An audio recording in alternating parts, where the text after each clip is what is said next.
فاتح مسلمان کمانڈر اور فاتح کافر کمانڈر کے کردار کا موازنہ۔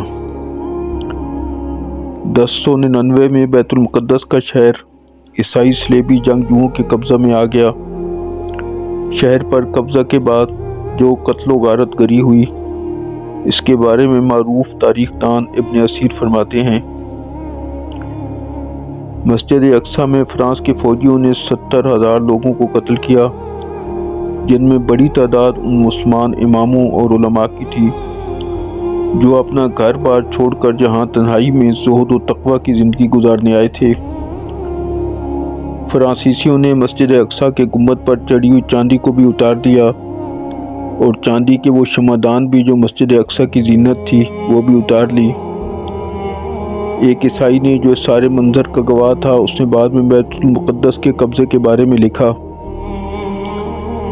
جب صلیبی جرنیل ریمنڈ مسجد اقصیٰ میں جانے کے لیے روانہ ہوا تو راستہ میں اس قدر لاشیں بکھری پڑی تھیں کہ ان کا خون صلیبیوں کے ٹخنوں تک پہنچ گیا تھا۔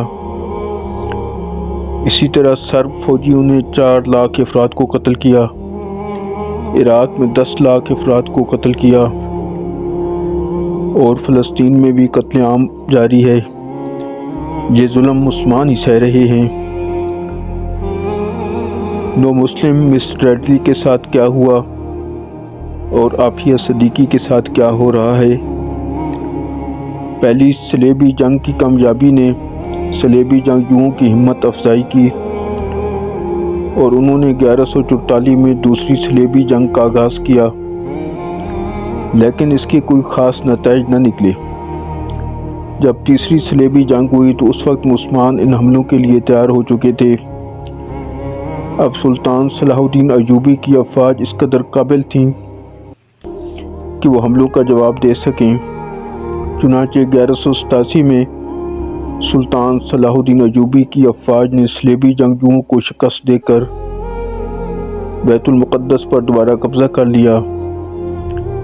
پاکستان کے معروف مورخ ڈاکٹر مبارک علی اپنی تصنیف تاریخ کی آواز میں لکھتے ہیں کہ صلاح الدین ایوبی نے صلیبیوں کے قتل عام کے برعکس لوگوں کو عام معافی دی اور یہ بھی اجازت دی کہ جو بھی اپنی مرضی سے شہر چھوڑ کر جانا چاہے وہ اپنے مال و دولت اور اسباب لے جا سکتا ہے۔ چنانچہ جب فرانس کے گرینڈ پیٹر یارک نے شہر چھوڑا ہے تو اس کے پاس گنبد اور مسجد اقصیٰ کا تمام خزانہ تھا۔ صلاح الدین سے اگرچہ کہا گیا کہ وہ ان نوادرات کو نہ جانے دے، مگر اس نے جو اعلان کیا تھا وہ اس پر قائم رہا اور پیٹر یارک کو بما دولت اور سامان جانے دیا۔